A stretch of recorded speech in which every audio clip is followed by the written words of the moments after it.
Hi everyone, today I'm going to teach you how to make my Pesto Portobello pizza. It's actually very simple, especially when you use a lot of store-bought stuff that's already chopped up and pre-made. What you will need for this recipe is a bag of pizza dough. You can definitely make your own pizza dough, however I like to save a little bit of time. This one in particular is from Fresh and Easy, although Trader Joe's has some great pizza dough too. You'll need some portobello mushrooms. These are baby portobello. I think I have about 2 cups in here. We're going to go ahead and slice those up in a minute. Then you're going to need some basil pesto. This one is the Kirkland brand and it's from Costco. Nice and cheap, gives you a lot of flavor. And this is also Kirkland's garlic. Pre-minced, saves you a lot of time and headache and just really helps with that garlicky flavor. Also, from Costco as well, is the big old tub of olives. The reason why I like the big tub of olives is because they come pre-chopped, whereas the little cans at Costco do not. They're whole olives. And also the price point is much, much lower when you buy it in bulk. We generally will go through this in about a week or so.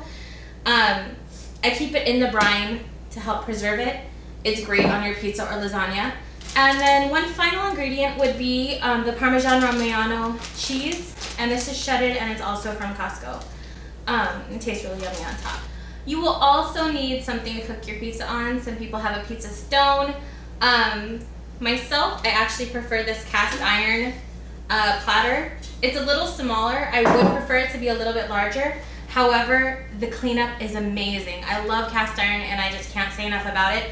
I will go ahead and link to this product below the video. I pretty much only use cast iron pans now and enamel blends when I'm using acidic ingredients like tomatoes. You can also use anything like a flat cookie sheet because this is going to be a square pizza, or you can use a Pyrex glass container. Those will work really well too, just to clean up a little bit more. Just for ease, you're going to just need a knife, and you can measure your ingredients if you want to do a calorie count on the end of it. So I'll go ahead and do that for us while we're making this pizza.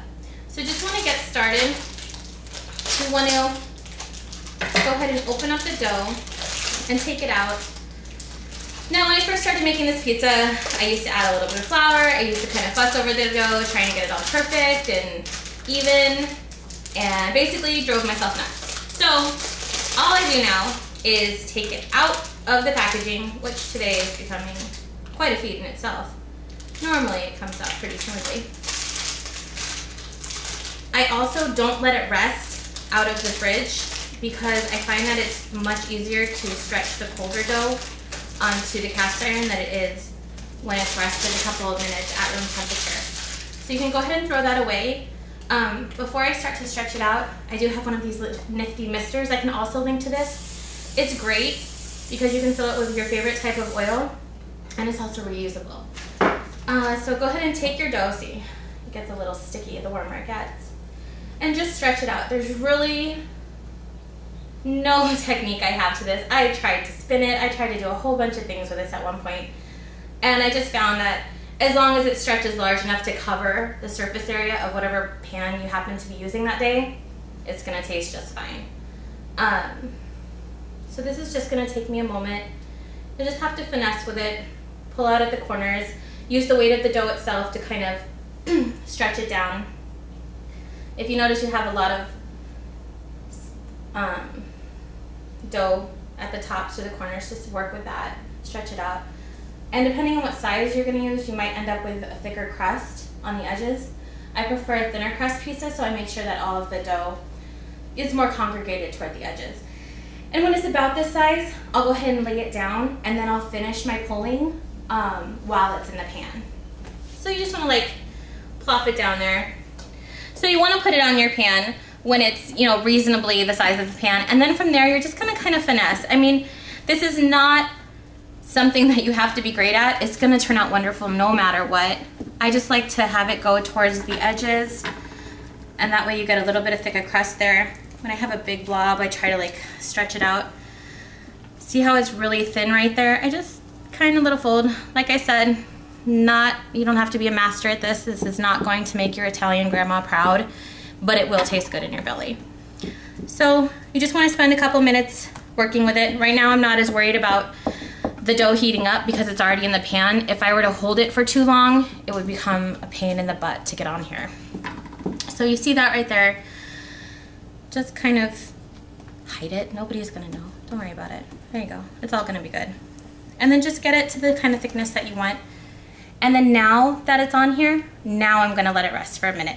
And I'm gonna let it rest while I go ahead and chop up my mushrooms. So now onto the mushrooms. I'm not gonna win any awards here for chopping, so I'm just doing a simple slice cut. I am using the stems because I paid for them, and they taste just fine to me. So you want it to be, I would say that's a little shy of 1/4 inch. You can go thinner. You can dice them. It's your pizza. Do it however you want. Okay, and when you're all done chopping, it should look like this. Nice little mountain of mushrooms. I did not mention before, but you do need to preheat your oven. So if you haven't done so, this would be the time to go ahead and do it. I've already started to preheat mine. I generally keep it at about 400 to 425 degrees. Our oven's a little old, so I can't be too exact. This is gonna be a really easy dish that you can gauge by the look of it to whether or not it's done. So it's really hard to mess it up. So I would stick to 440-25 depending on your oven type. Okay. So now we're just gonna move aside those chopped mushrooms for the moment, and then we're gonna go ahead and grab our basil pesto or whatever type of pesto you prefer. I'm gonna give it a good shake just because the oil tends to accumulate on the top. And this is the time, if you are measuring, you wanna go ahead and grab your 1/4 a cup. That is the serving size for this particular brand. So I'm just gonna go ahead and fill it up. And then I'm gonna go ahead and just plop it down in the center of the dough in a moment. You're also gonna wanna go ahead and grab your minced garlic. So you're gonna wanna go ahead and get a spoon with slots in it or use a fork. That way you're not also bringing up all the water that it's in. I like garlic a lot, so this is not a large amount for me. Use however much is good for your taste. So I'm just gonna mix that in there. You know what, even that looks a little much for me, so I'll pop that back in. And then I'm gonna go ahead and take the pesto and dump that back on. And this is where you're gonna get dirty. It's kind of fun. Mix them all up and just kind of work it into the dough. And when you're satisfied that you've covered all the areas you'd like, use this time to either lick your fingers if you're so inclined, or take a moment and go rinse off your hands. I'll be right back.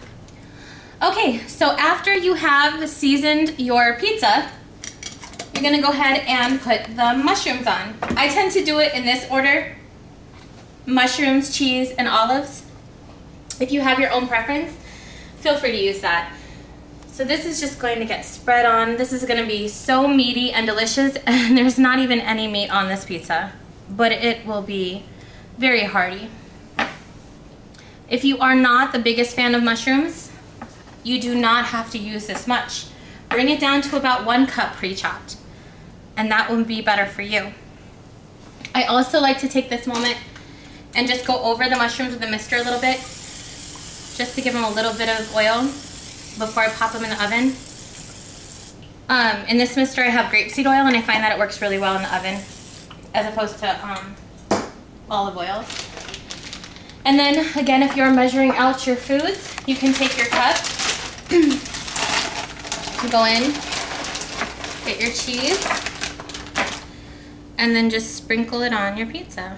You might find this is too much. I'm actually thinking it might be, but again, this is your preference. If you want a cheesy pizza, make sure you put a lot of cheese on it. If you're trying to stay away from cheese, a 1/2 cup would do you just fine. This is why it's so great to make your own pizzas at home, because you can really customize it to your family's or your tastes and preferences. I'll just go ahead and add it all since I already had it out. This is going to be a very decadent pizza today. All right. Then I'm going to go ahead and bring over my tub of olives, and I'm going to use a slotted spoon. I'm going to go ahead and give it a little stir. And then I'm having a slotted spoon because it's still in the brine. So I'm just gonna grab a spoonful, let it sit for a second, get out that brine, And then I'm just gonna go ahead and scatter them across the pizza. When you have a big old tub like this, it's hard not to put a lot of olives on there because you know you have to use them all up. And then at this point, you're pretty much done.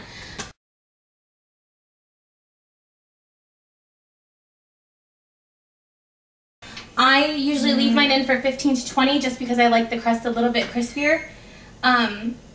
If you remember back, I said this was a great pizza for you to just gauge by the look of it. You'll be able to tell when the crust gets a little bit golden and when you see the cheese melted. So it's really a foolproof kind of recipe. So go ahead and let that sit in there for at least 15 minutes. Okay, so I took a peek and it looks like the pizza is ready to come on out. So just take a look at that. Nice bubbling cheese. The crust is nice and golden, a little crispy, just how I like it. But look at that pizza. Doesn't that look delicious?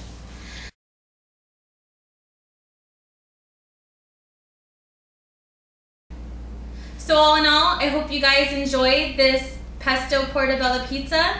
Thanks for watching, and don't forget to subscribe to my channel below.